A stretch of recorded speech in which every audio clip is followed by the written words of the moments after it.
Ja meie järgmine esineja on Kädi Ristkokk. Kädi on töötanud nii avalikus kui erasektoris, on kujundanud meie kliimapoliitikat ja esindanud Eestit ka Brüsselis. Täna töötab Kädi Eesti Rohetehnoloogia Liidu juhina ja on Tallinna Ülikooli nõukogu liige, nii et ta hoiab ka meie värvil silma peal, et kas me ikka oleme piisavalt rohelised. Kädi, ole hea! Tere! Mul on hea meel siin rääkida täna sellisel ilusal kevadpäeval. Siit küll kohe näha ei ole aknast, aga päike paistab ja Tallinna Ülikooli sünnipäev on ja ma tahan kasutada seda võimalust, et vaadata asju positiivse nurga alt, kuigi oma igapäevatöös ma olen tihti selles rollis, kus ma toon just neid vajakajäämisi esile. Ja ma vaataks just seda, et kuidas sellises puhtale majandusele ülemineku kontekstis, et kuidas me väiksust saame ära kasutada tugevusena. Tihtipeale meil on esimene refleks seda vaadata kui midagi negatiivset, nõrka. Seda nii siit väiksest Eestist kui tegelikult kogu Euroopast ja seda on näha ka selles, kuidas meedias kajastatakse siis Euroopa konkurentsivõimet või meie võimekust oma partneritega võrdväärselt koostööd teha. Ja ma keskenduksin täna just sellele, et kus on meie potentsiaal seda väiksust ära kasutada puhta majanduse ülesehitamisel ja kus me võiksime veel tugevamini seda potentsiaali ellu viia. Ma töötan ettevõtetega, kes 10 aastat tagasi võis neid, ma ei tea, 2-3 käe näppudel lugeda. Tänaseks on neid mitusada, nad kaasavad 100 miljoneid investeeringuid iga aasta, nad loovad tuhandeid töökohti, nad on väga kõrge väärtusloomega ja nendel on väga kõrge ekspordipotentsiaal. Samal ajal toimetavad nad valdkonnas, kus kogu maailma suured majandused on võitlemas enda konkurentsivõime eest ja võitlemas selle eest, et kes saab endale selle eelise. Eesliikujal on eelis selles valdkonnas. Ei võida mitte see, kellel on kõige rohkem innovatsiooni ja uusi mõtteid ja lahendusi loodud, vaid see, kes suudab neid skaleerida, kes jõuab enne turule ja kelle ettevõtted saavutavad selle mastaabi, kus nad suudavad siis oma kulusid alla tuua ja turu peal konkureerida paremini. Kus seal väiksus tuleb juurde, on, ma arvan, muudatuste juhtimisega tegelikult seotud. Suurtes riikides, kui me vaatame kas Euroopa suuri riike, Prantsusmaa, Saksamaa, on vana tööstuspark väga suur. See tekitab inertsi muutustele. Iga üleminek muutus puhtamale majandusele tähendab massiivseid investeeringuid. Me räägime ühest projektist, mis on sadades miljonites. Need on väga suured muudatused, millele muidugi osa tööstusest võib vastu seista või vähemalt lükata seda muutust edasi, sest et nende investeeringute ära tasuvuse vaatest on mõistlikum seda hiljem seda muutust teha.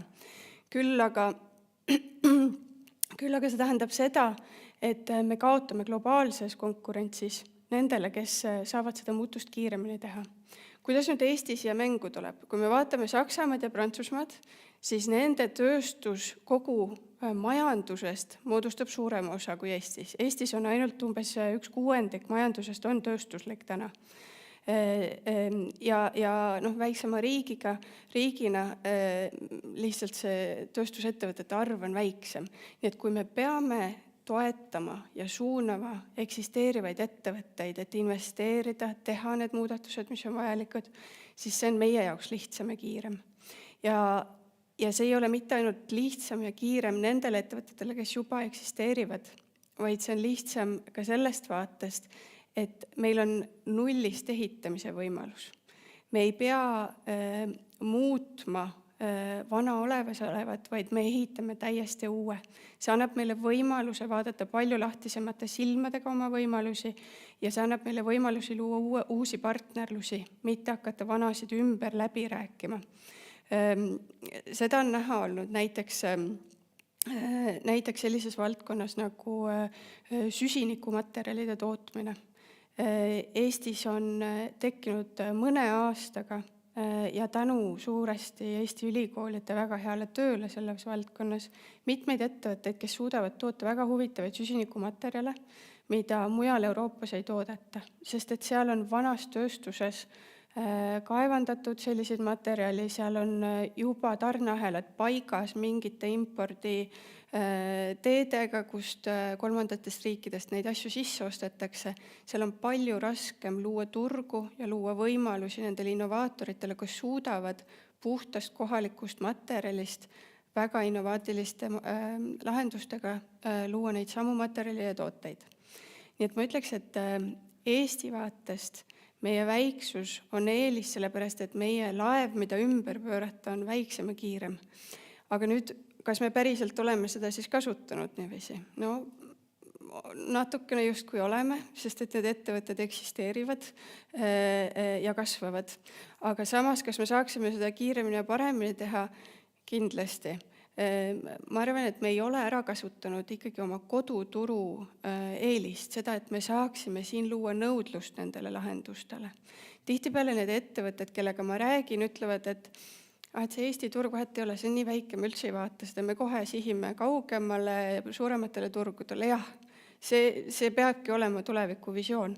Küll aga on eelis selles, kui me suudame koduturul kas või selle ühe väikese esimese müügi ära teha, siis investor välismaalt, kes peaks sellisesse näiteks tootmise suurendamisse investeerima, vaatab seda ettevõtet hoopis teise pilguga. Ja see kiirendab kõiki neid otsuseid ja seda kasvamise protsessi, mis jällegi võib-olla samal hetkel on samas staadiumis kusagil maailma teises otsas üks ettevõte. Kui me suudame selle väikse kiirenduse lisada, siis me võime leida endale sellise eelise, mis teeb, et meie Eesti ettevõttest saab tulevikus selle valdkonna globaalne liider. Ja kui me räägime koduturu arendamisest, siis seal on ju 2 poolt. Meie üks väga suur klient on riik. Riik oma riigihangetega ostab väga palju asju iga aasta. Ja need on mastaapsed mahud, eriti innovatsiooniettevõtetele. Nii et kui me tahame, et meie innovatsioon jõuaks kiiresti turule ja võistleks globaalselt hästi, siis me peame ka oma riigihankeid õppima strateegilisemalt kasutama. Mu eelkõneleja rääkis kohalikest omavalitsustest.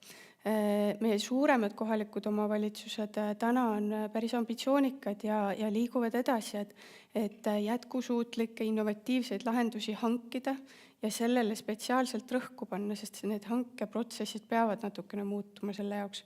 Küll aga väiksemates kohalikes omavalitsustes lihtsalt ei ole neid inimesi, kellel oleks aega ja oskusi sellega tegeleda. Nii et me peame mingid sellised lahendused leidma ka riigihangete valdkonnas, et lasta sinna need Eesti oma ja Euroopa oma puhtad lahendused ja tooted sisse.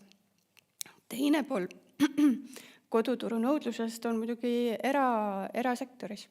Ja siin me peame vaatama otsa sellele, et kas ärimudelid, mis täna töötavad, tarneahelad, mis täna on paigas, kas need võimaldavad uutel, puhastel ja ka kohalikel toodetel sisse tulla. Ja siin on alati piitsa ja prääniku valik.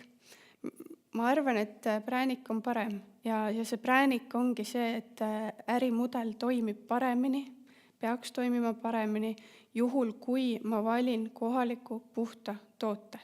See on parem meie ühiskonnale, see on parem meie keskkonnale, see on parem pikas vaates meie majandusele. Aga kuidas me selleni jõuame, see ei saabu niisama. Turutingimustel vana sisse töötatud tarneahel, olgugi et suuremate geopoliitiliste riskidega, olgugi et keskkonnale laastavam, olgu et võib-olla meie majandusele kehvem, seda on lihtsam teha ja tavaline majandus suunab ennast sinnapoole. Sellepärast meil ongi riigi rolli vaja selle juures. Meil on vaja vaadata, et ettevõtetel oleks lihtsam teha neid paremaid valikuid. Ja investor vaatab täna täpselt samas suunas. Kapitaliturgudel nii Euroopas kui maailma tasandil on raha kokku kuivunud nii-öelda viimastel aastatel. Seega investor on palju valivam, et kuhu tema raha paneb. Ja ja et vaadates puhtaid tooteid, siis nad ei lepi enam sellega, et puhas toode on kallim. See ei ole enam argument, millega lepitakse ja ka hinna vaates peab ta konkureerima. Ja seal ongi oluline see, et nad suudaksid tulla turule ja tuua mastaabiga oma hinnad alla, sest et laboris toodetav väikse skaala toode on alati kallim ja jääb kallimaks. Ja see on alati see innovatiivse toote murekoht, et kuidas siis saada sinna skaalasse, kus ma suudan konkureerida. Siin on riigi roll hästi suur. See oli esimene punkt, millele ma tahtsin peatuda ja kus ma tõesti näen, et see väiksus, jah, ta on meie eelis, sest meil on väiksem laev, mida ümber pöörata. Küll aga ma arvan, et meil on palju tööriistu, mis on jäetud praegu veel kasutamata, et seda potentsiaalset eelist ja tugevust ära kasutada. Teise poolena ma tooksin sisse selle, et kuidas me fookustame seda, mida me üldse teeme. Sest et kui me räägime puhtast majandusest, puhastest tehnoloogiatest, siis see on natukene nagu selline digiüleminek, mida me oleme teinud, millega me oleme harjunud. See puudutab kõiki tehnoloogiaid, see puudutab kõiki sektoreid ja kõiki ameteid tegelikult. Ja seda, mida saaks teha ja mida võiks teha, on nii palju, aga lihtsalt väike Eesti ei suuda seda kõike teha. Küll aga ma arvan, et kus on meie tugevus, on see, et me teame väga hästi, mis valdkonnas meie teadus on kõige parem. Me teame, kus meil juba on olemasolevad ettevõtted. Me teame ju väga hästi, millised ressursid meil on, millised meil ei ole ja millistes tööstusharudes meil on juba mingisugune kogemusbaas olemas, kus me oskame midagi teha. Jällegi, see on meeletu potentsiaal, et me saame ühiskondlikult kokku leppida, et meie tugevused on need ja me nüüd kõik panustame oma nurga alt, et neid tugevusi ära kasutada. Siin on jällegi mureks see, et kes see siis tahab öelda, et kes see nii-öelda võitja või kes see kõige parem on. Et see on väga raske ja kindlasti olles varem poliitikalooja ja kingades sammunud, siis väga keeruline on öelda, et me peaksime nüüd ühte valdkonda eelistama teisele. Ja täpselt samamoodi meie oma valdkonna sees väga raske on öelda, et see on nüüd see tehnoloogia, millele peaks panema kogu MAF-i ja kogu fookuse ja vaatame pärast edasi teiste osas. Need valikud on keerulised, küll aga ma usun, et neid saab teha neutraalsemalt ja vähem poliitilisemalt kui see, mida me oleme praegu teinud. Meil on väga hea tegelikult baasraamistik loodud TAIE, siis teadusarendus- innovatsiooni raamistiku ja teekaartidega ja sinna peale ehitades seda edasi viies me saame endale paremad fookused seada, et me oma ressursse ei jaotaks laiali. Ja mulle väga meeldib see, et meil on ühiskonnas tekkinud viimasel ajal arutelu selles osas, et kas riik jaotab kopteriga raha või kas ta sekkub sihiliselt strateegilistes punktides, kus tast kõige rohkem kasu on. Ja ma arvan, et me oleme liikumas sinnapoole, kus me suudame strateegilisemalt riigi sekkumist näha ja samal ajal mitte taanduda sinna vaatesse, et turg teab kõige paremini ja me ei peakski sekkuma. Ma arvan, et tänases geopoliitilises olukorras ja olukorras, kus meil ikkagi sellised kaubandussõjad või vähemalt kaubanduspoliitika eest tugevalt seisvad riigid sekkuvad jõuliselt maailma tasandil, me ei saa loota ainult turureeglitele. Nii et ma arvan, et me oleme liikumas õiges suunas, aga meil on vaja kindlasti jõuda ühiskonnas kokkuleppele oma tugevuste ja fookuste osas ja seda nii pikemas kui lühemas perspektiivis. Ja ma võib-olla kokkuvõtvalt sellise mis ettepaneku ma teeks iseendale ja võib-olla kõigile, et kuidas seda väiksust ikkagi tugevusena ära kasutada, siis ma ütleks, et meil on vaja neutraalsemat arutelu ühiskonnas ja võib-olla sellist heatahtlikumat arutelu, et nii väikses riigis kui Eesti me suudame kõik omavahel rääkida ja see on päriselt meie tugevus. et need kaasamisprotsessid, mis me seadusloomes teeme, need oleksid tõesti kõiki hääli arvesse võtvad, et ülikoolid ja ettevõtted omavahel tihedamalt koostööks teeksid. See meie lähedus üksteisele ongi see meie tugevus ja meie väiksuse eelis. Nii et ma paneks südamele, et kuulame üksteist ja räägime pigem teadmistele ja sellisele heale tahtele tuginevalt kui hästi tugevate tunnete ja poliitiliste vaadete baasilt. Aitäh!